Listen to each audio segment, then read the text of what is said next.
Okay, this one is about the drill press that I use the most out of my drill presses.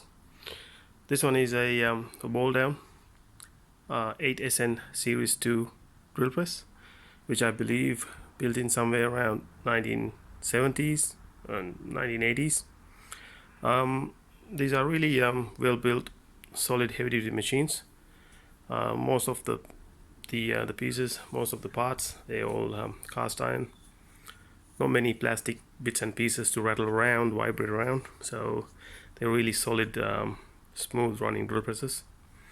This one, the WALDOWN still have 8SN series in their catalogs, but the newer models look quite a bit different.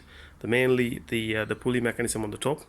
The newer ones come with a fully enclosed pulley mechanism as a safety requirement these days. But back in the days, this is how they used to do it. Just a little cover on the front here, as you can see, with the WALDOWN logo on it. The back pulleys are exposed like that. On the pulley mechanism, this one got multiple speed ratios. Normally, like a normal standard basic drill press comes with the motor pulley and the pulley on the quill, which is the one on the front. So you can change the belt from different steps of the pulley, and then you can get different speed ratios. But this one comes with an intermediate pulley in the middle, so you can get more speed ratios than a normal drill press. And I will give you a closer look at the pulley mechanism here. So that is the motor pulley there, that's the intermediate, and that's the pulley on the quill. It takes an A section belt, and that's the nameplate.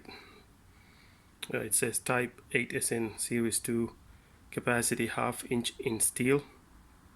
That's here's the switch, really retro vintage looking switch, still works perfect. There's nothing wrong with it at all. That's the original switch in there as well. So that's the motor there. And it's come to the motor. Just a side story on this. When I was looking for a drill press quite a while ago, this is the first ever WALDOWN machine that I bought. So I was looking for a drill press, and I found this on the market for $350.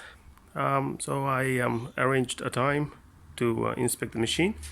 So I went up there, and then he took me to a shed outside, which is really badly weathered, and the roof is leaking. There's water puddles on the floor, and this drill press was on a corner. It's in really bad condition.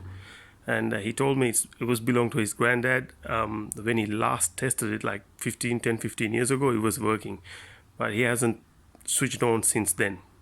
But he mentioned that it was working on the ad, and so he plugged it in, turned the switch on, and just to show me it's working.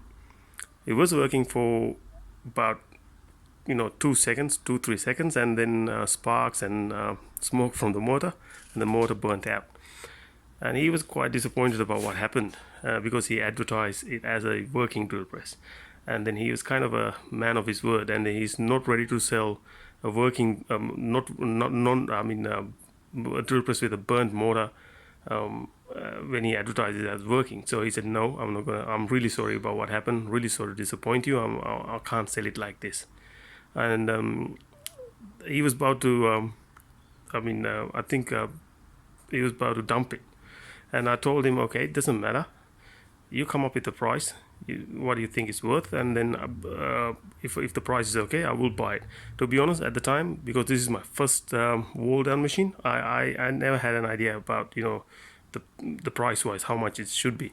And so I gave him the chance to come up with the price. And then he offered me the drill press for $50.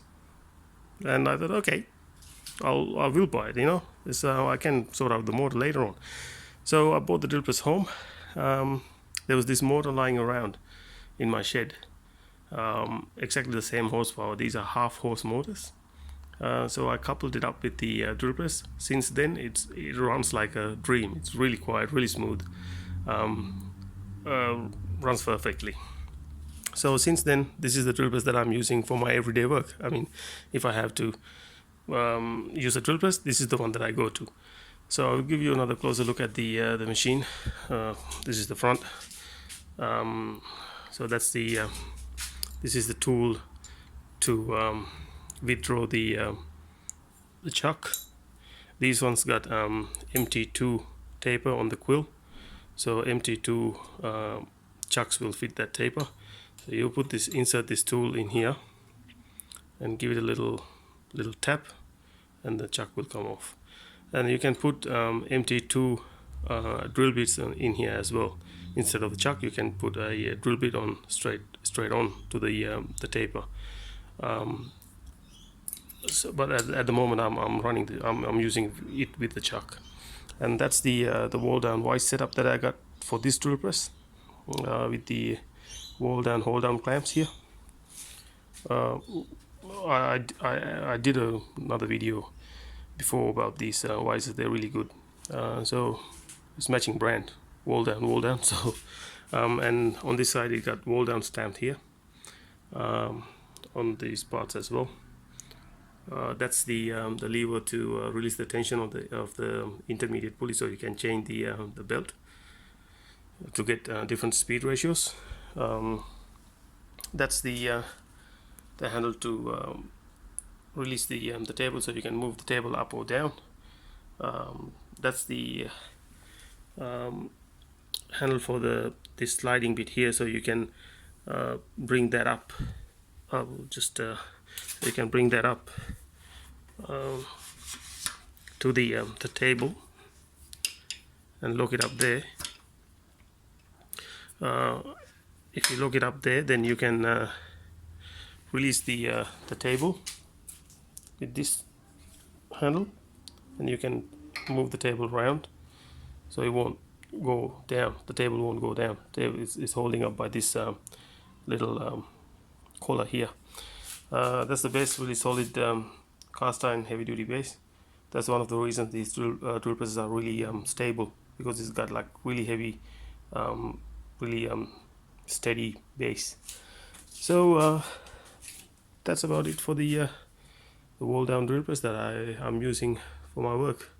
Thank you.